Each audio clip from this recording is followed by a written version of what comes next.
Welcome back. I'm Steve Adubato. We're taping remotely. We're honored to be joined by the Lieutenant Governor of the great state of New Jersey, the Honorable Sheila Oliver. Good to see you, Lieutenant Governor. Always a pleasure to see you, Steve.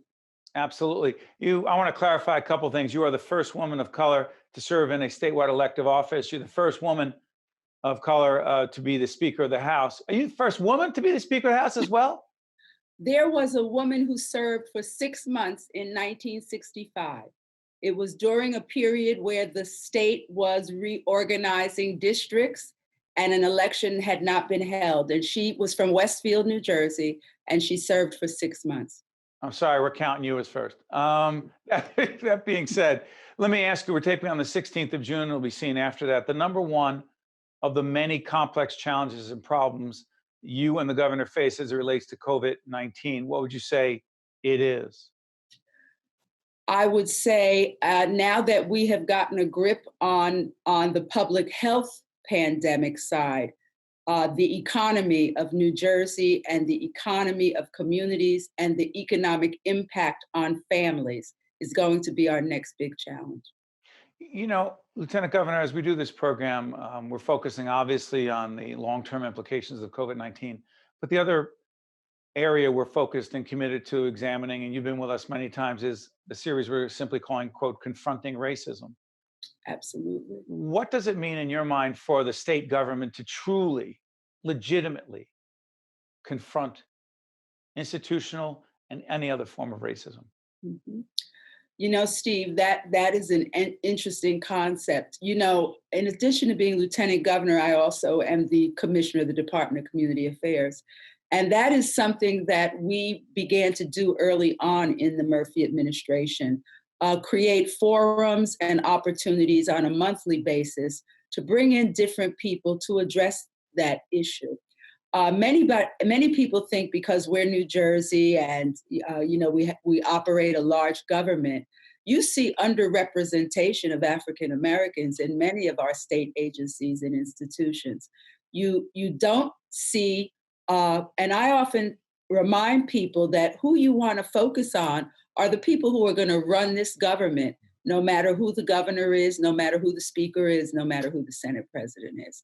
And I think that in New Jersey, we have a long way to go in building an infrastructure that is inclusive.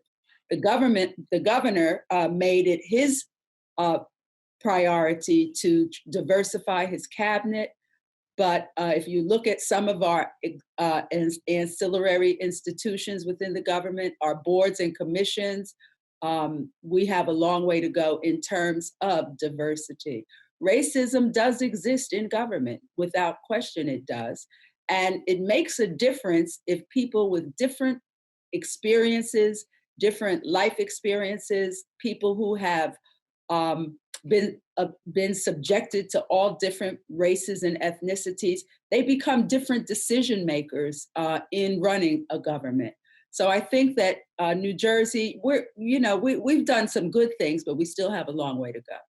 On a personal level, Sheila, a longtime friend, Lieutenant Governor, I when it comes to the video of George Floyd and his murder on camera, I want to ask you, not just from a political, governmental, but also from a personal point of view, because you and I have been involved in a lot of things together, and we've seen each other in difficult circumstances. Could you talk to our audience about your personal, visceral, human reaction when you saw that video? I cried. I cried to be able to see the breath go out of a man and for him to die because of asphyxiation right before my eyes. I thought, here is a man who grew up in Houston and came to Minneapolis because he wanted to create a different kind of life for himself.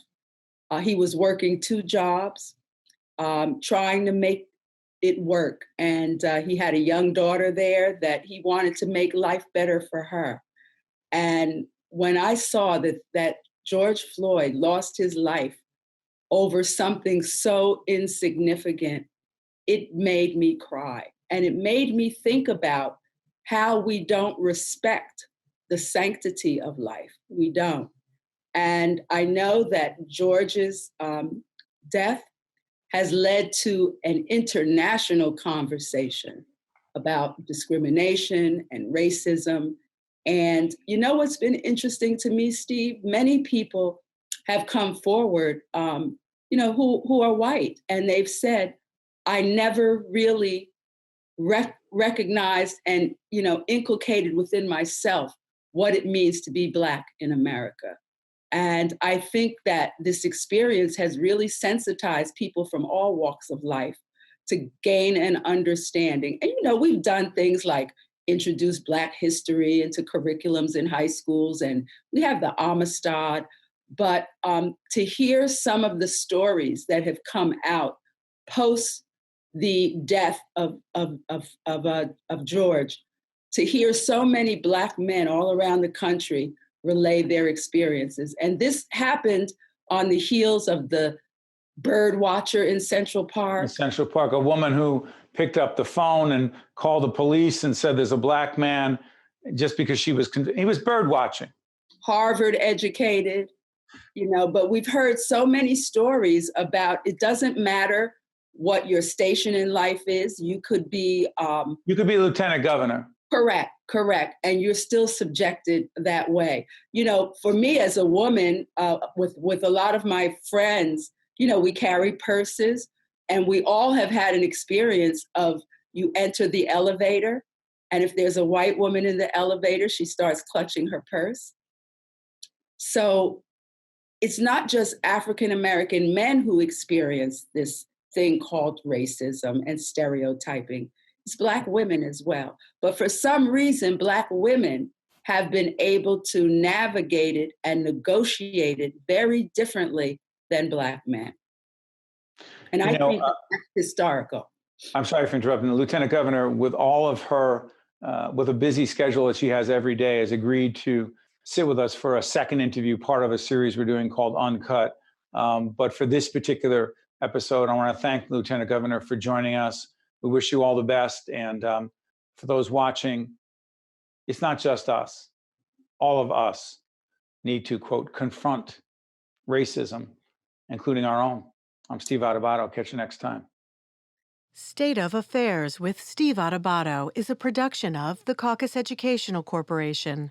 Funding has been provided by the Healthcare Foundation of New Jersey, University Hospital, Newark, New Jersey, Gibbons PC, NJM Insurance Group, New Jersey Institute of Technology, the Port Authority of New York and New Jersey, Operating Engineers, Local 825, the New Jersey Economic Development Authority, IBEW Local 102, and by these public-spirited organizations, individuals, and associations committed to informing New Jersey citizens about the important issues facing the Garden State, and by Employers Association of New Jersey. Promotional support provided by Insider NJ, and by ROI NJ.